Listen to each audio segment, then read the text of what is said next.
everyone, and welcome back to the YouTube channel. Look at this beauty. Not by mistake, totally by design. I was out and about one day and I saw these trees. These are Cleveland pear trees. They're non-fruit bearing. They're just a flowering tree. They grow pretty good. They don't have a real long life cycle. I have one that I planted over at the workhouse and it's about 15 years old. It's taller than the house roof at this point. So they're fast growing, but you know, maybe you want to plant something else to replace them. After the fact, I thought, why didn't we plant apple trees? Hindsight's 20/20, they say. Well, my hindsight was 0 back then. I just was thinking, oh, let's have a lovely flowery lane. So I planted some out by the road and some up here. And it's just a really nice thing to look out on a beautiful spring day like today and enjoy some blossoms. Some questions about what has happened with this hay wagon, and this is what's going on with it. We got these hardwood beams picked up, and we had the one that got blown over in the windstorm, and I've got one more that's just falling over, falling apart. And the old timbers that are off of it are pretty well split and dried out. They had a plywood deck on them, but if you can see that knot goes through to the other side.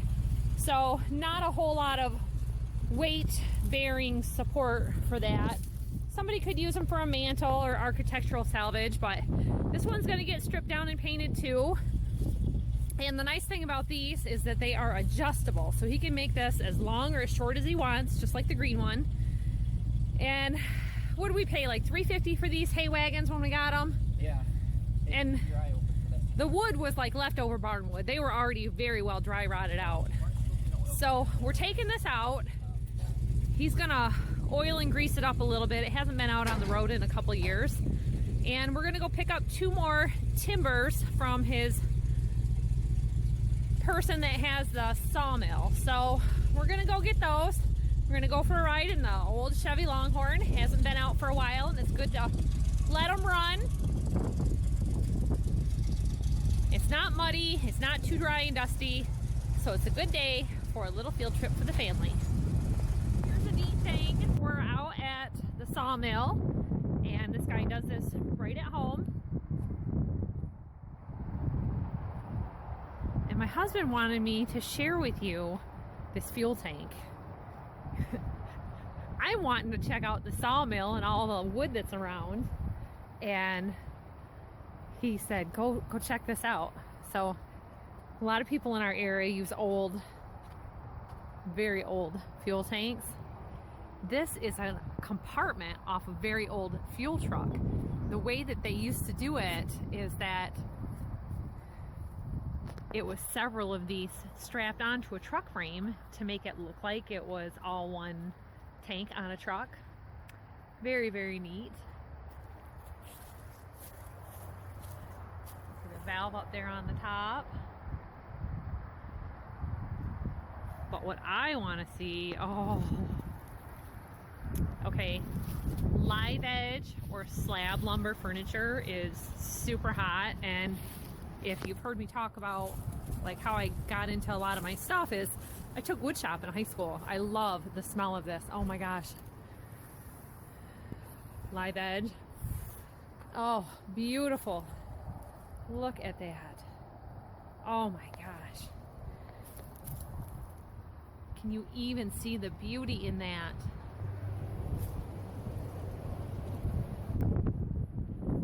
So let's go inside his pavilion here. What a simple deal. Everything's getting air dried tray.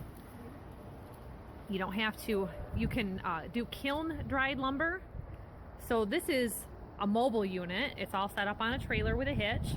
So if he had to go places, he can take it right out. Oh, I think it said that it was a wood miser on the other side.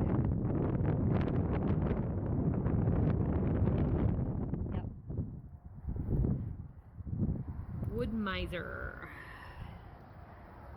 with the AccuSet 2 system on it. He's got an orange Kubota tractor. He's got himself set up with a wood boiler and his own office there.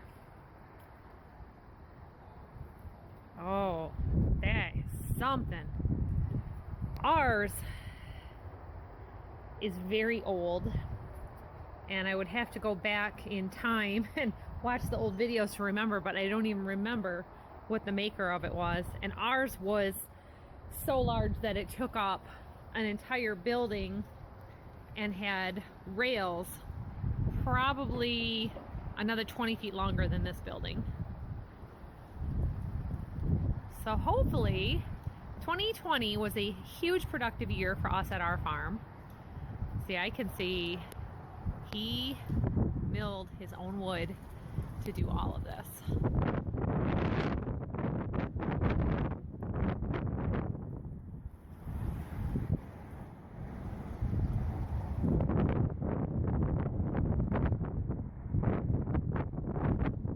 That is smart. See that? You know how Daddy writes notes on the microwave?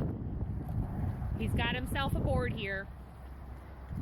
These are the things that I have to do today because it is so easy to get off track. I was just telling these guys in the truck on the way here, I've got some jobs to do today that I've meant to do for a week. And, you know, it gets warm, it gets cold, but it's getting to be planting season, and we've got 2 John Deere corn planters. I think they're 4 rows. And we use them for the sunflowers, but really, I could do that by broadcast seeding also. Look at that. So I have my own list to do today and have to go home and take care of some things. Oh, there's a little guy over on a swing. Yeah. All right. I'm getting whistled at, I think. Or somebody's dog is. All piles out here getting air dried. Super duper.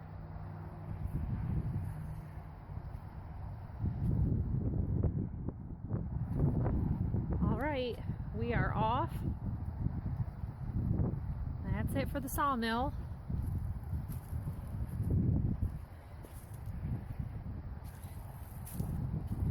I didn't see the side of it before.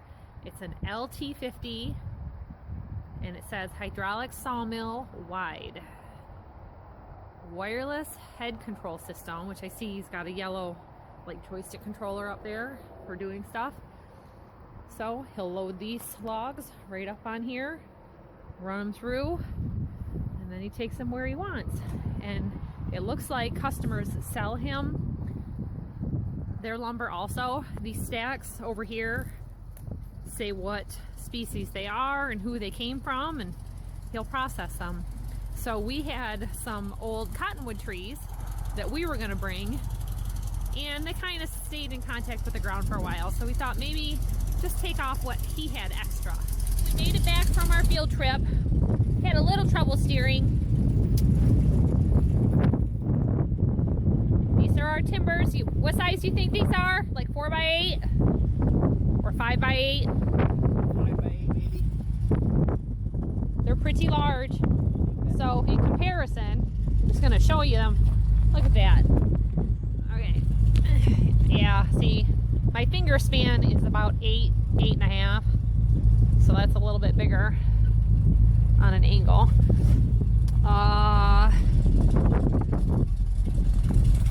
Yeah, I know, I didn't take you for a ride in the truck. It's rumbly. And these are the ones that we picked up last week. So, about an inch smaller, and I'm not having to stretch real far, so see. Good timbers. So thank Aaron a lot for the work that he did in doing that, and yeah, super neat deal. Let's go over here. I wanted to see about our own sawmill parts. Somebody had asked me about this. I saw it in the background of one of the videos, and I forget what everything is. It's just parts. So, bus from Holland, Michigan. Bus Machine Works, I think it says.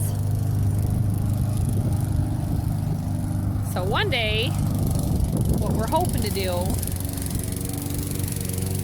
see, it's been sitting out. We had a tarp on it that, you know, they never last. Pulley wheels and stuff need to be rebuilt. We're thinking of adding a lean-to shed off of that side of that and having a secondary, you know, wood boiler, wood heat for there.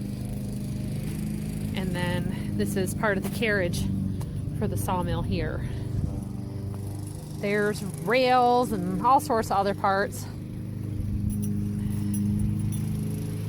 And this part over here is super beautiful. I'd like to strip it down and paint it one day. Now the backhoe is going, that'd be a good project to do. But isn't that beautiful? That's all part of it. And I don't know if it was something that was ever repurposed. It looks like it was. There's a belt pulley there on the end. I know that motor was part of it. And then everything over here also. He took it apart back then. I wasn't videoing a whole lot of this. I'm sure I took pictures back in the day, but this has been here, and it was one of those things I thought, why are we buying this? And little Bethany was just a tiny baby girl. She was, you know, maybe 5 months old, so this is our sawmill in comparison. It'll be something someday. Well, more good news, good news. Bossy Bessie here was walking around today, and I noticed she was kind of having a little difficulty walking. She got into some muck. Well, there was a reason for her clumsiness. Her udder is starting to fill up a bit. So I'm thinking we're going to have another baby by the end of the week. It is Friday today, so the last cow that had this guy, we're thinking of calling him Bandit, Zorro, or Socks. He's got white socks up the front of his legs. If he looks at me, I'll show you. We got flies today, bad. All of a sudden, everything hatched out from that warm weather this week. But see her udder? It's throwing her off balance just a little bit.